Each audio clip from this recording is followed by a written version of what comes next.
Hey, Lashpreneurs, happy Monday to you. Today, we're going to be answering a question I got on Instagram that I think might be beneficial to you. The question was, how do I advertise that I have appointments available without looking desperate to fill them? All right. There's actually two parts to this question that we're going to cover in this episode today. The first part is, how do you advertise appointments available? And the second is how to not look desperate. And what I'm going to share today is probably complete opposite of what you think, because you're probably thinking like, great, she's going to talk marketing. Yes, but there's actually the language she used is identifying the wrong thing that you're marketing. All right. So first, there's no point in advertising that you have appointments available. What?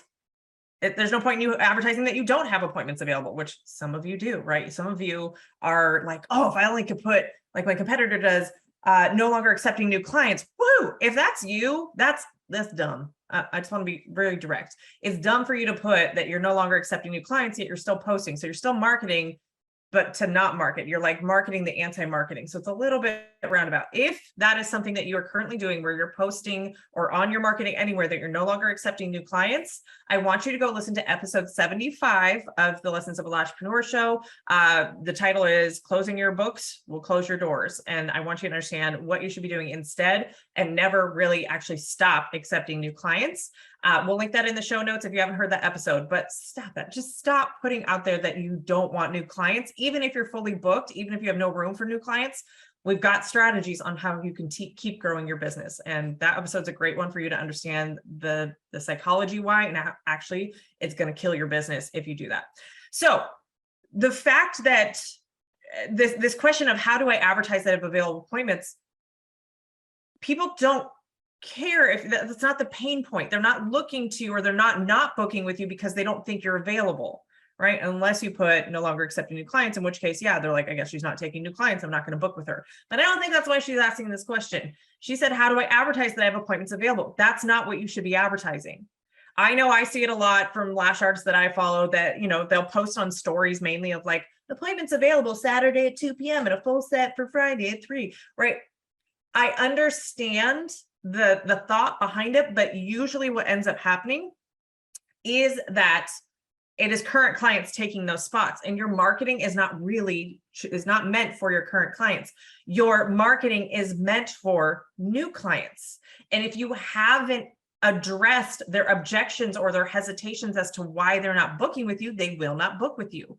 So it is likely not that they're not booking with you because they don't think you're available. If you have online booking, and you should, and if you have a website that they go to get to online booking, they should be able to go see when you have appointments available. Therefore, that is no longer an objection. They know how to find when your availability is. So you shouldn't be advertising that you have appointments available, because that's not the pain point that they're turning to you to solve. So really what we want to look at is your marketing is to capture new clients, not current clients. So you got to think about why someone isn't booking, right? And why somebody is hesitant. Maybe they follow you, but they're not ready to book, or they're not convinced you're the right person for them, or they're worried about the pricing, or how much it's going to cost, or the time commitment. There's a lot of objections that someone has that would stop them from booking. And until you address those and they trust you that you're going to get them to the desired result they want, or the solution, they're not going to book. And that's what you need to figure out. And that's what needs to be effective.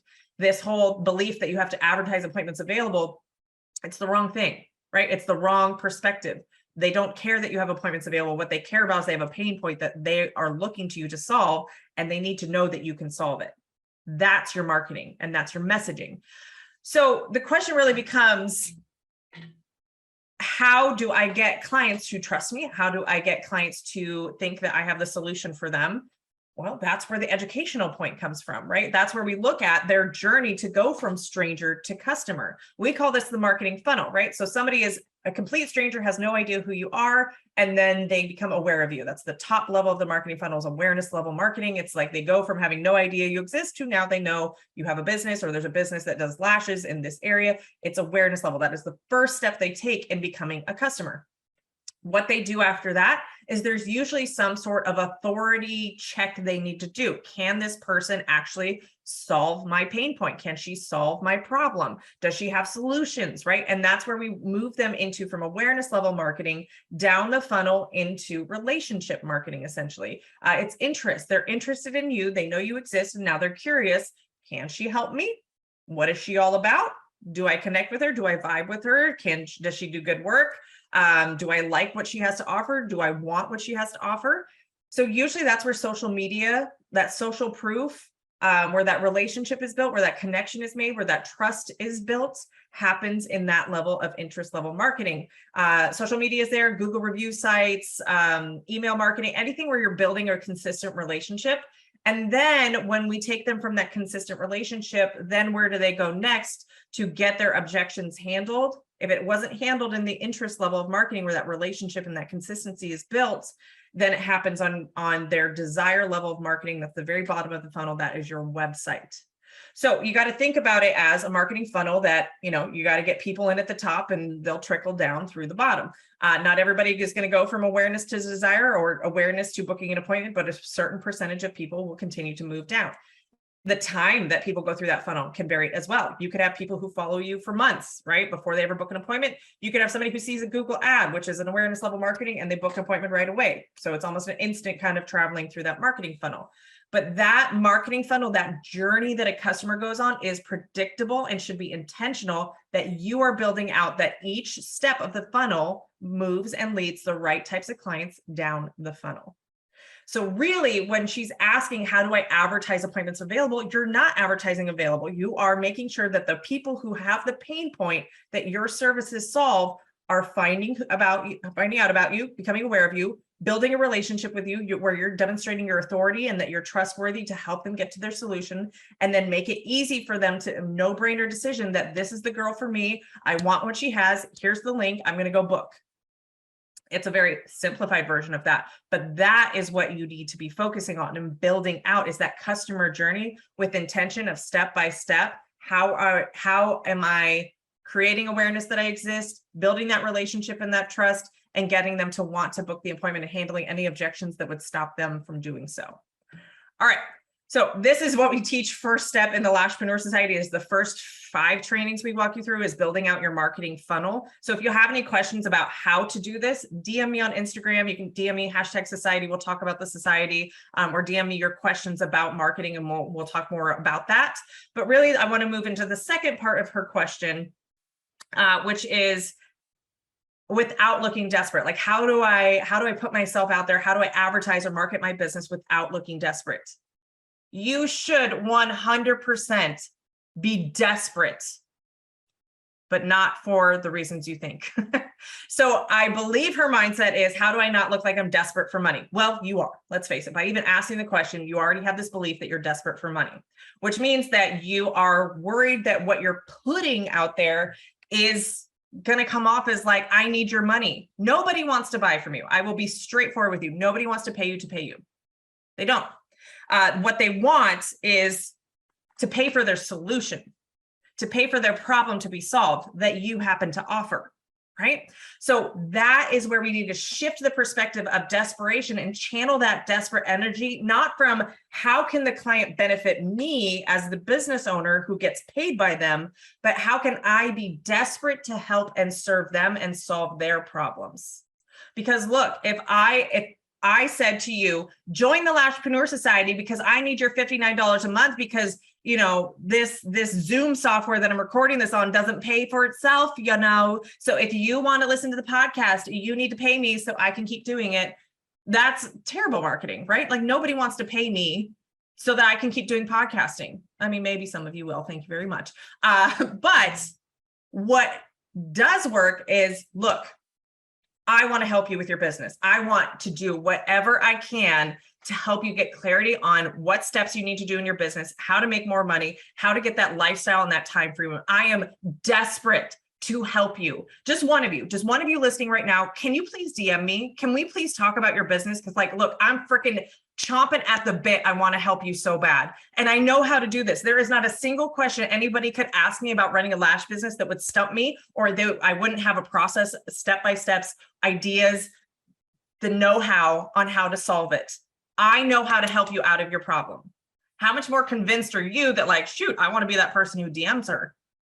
Like, I've got a really big issue in my business. Like, I'm struggling to pay the bills. And she said there's not a single thing that you could face in a business that she hasn't already happened. Well, shoot, she must be the go-to expert, right? I built authority because I'm desperate to help you. Do you see where I'm still coming off as desperate, right? But it's to help and to serve, not because I'm desperate for money or I'm desperate to receive something from that relationship. It is such a pivotal mindset shift to go from looking at your business on how it can serve you to shifting to how can I serve others to the best of my ability. In full disclosure, we had our best month where we did $80,000 in June. A lot of that had to do with our mastermind sales, and it's the best month we've had to date. And I will tell you, at the end of May, when we opened up the registration for mastermind and the classes that we had and kind of talking about the program, I was a little concerned at our registration numbers to start. And I was like, this is not going to meet the numbers that I had for my goal. And I started getting a little money scarce of like, shoot, like if this doesn't perform to a certain standard that I had set, it's going to be a little tight because we have a lot riding on this launch. And I had to check in with myself on, am I doing this for the money or am I doing this because I know I can help people? And I was like, it's obvious. Like, I know I can help people. I have proof that I can help people build a team profitably. The 6 members we had, they each did a podcast episode. You guys can go back and listen to those, but they had stellar results. Their lives were better. They had more community, more connection. They had more know-how in how to build out a team that then impacted their lives. That's why I do what I do.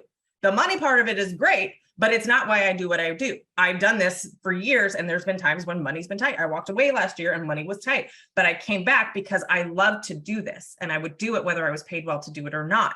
So I said, you know what? We're going to shift from selling to serving. How can I serve? Even if nobody ends up joining this program, that's just more data for me to make better decisions in the future. But how can I show up and serve? So out of the 22 sales calls I did, and I'm going to call them serve calls because sales, I don't know, wasn't really all that much selling.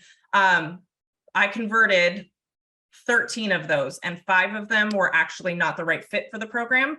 And a couple of those ended up not deciding to move forward with the program. So I converted 13 out of 22 sales calls because I served first.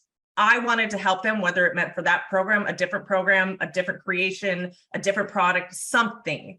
And you focus on serving someone, and the money will be a side benefit. I can promise you that. So when you're talking about this desperate, I don't want to come off as desperate, you should come off desperate to help and serve someone. That will make your marketing so much more effective, because who doesn't want to be helped out of their pain point?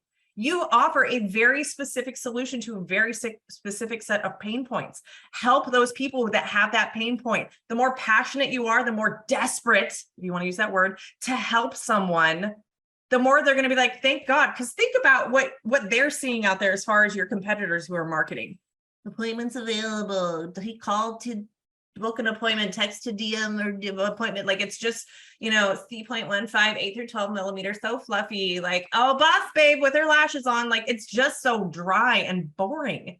And that's when you start getting these price comparisons, because they have nothing to compare it to, right? If they're comparing you to somebody else who is posting the exact same boring ass content, forgive my language, then yeah, it's going to be whoever's cheaper, because you guys look like you do the same thing. I can't tell the difference between artist A and artist B. So I might as well go with the cheaper apple of the 2 apples. Whereas if you come across as like, look, I know I can make you feel beautiful in the 2-hour appointments of a classic full set. I know getting lashes on is going to make you feel sexy after that divorce. Or I know that you new moms, you are struggling to look awake and there's not enough coffee in the world that can make you feel awake. However, eyelash extensions are a game changer, because the second you wake up, you will start to feel like you're yourself again, right? Like, I want to help you do that. Allow me the opportunity to help. Please DM me with any questions you have about the process, about our natural lash safe application methods, and let's see if eyelash extensions is the right fit for you, right? That's not selling, that's serving. Even though there's selling in there, come from a place of serving and be desperate about serving others. So I hope that was valuable for you guys today on such a simple question, right? In such a way we can pick apart one question about available appointments and being desperate and really pivot and shift it around to focus your marketing messaging on serving others and how to show up and market yourself so that the people that have the pain point that you solve know that you can help them, know that you want to help them, that you're desperate to help them. If you love this episode, please leave me a review on iTunes. That really helps us get the podcast out in front of other people that we can also help and serve. Quick, leave a 5-star review, what you loved about the episode or what your favorite episode is. I read every single review and I would love to read yours. All right, guys, that's all I've got for you today. Have a good one.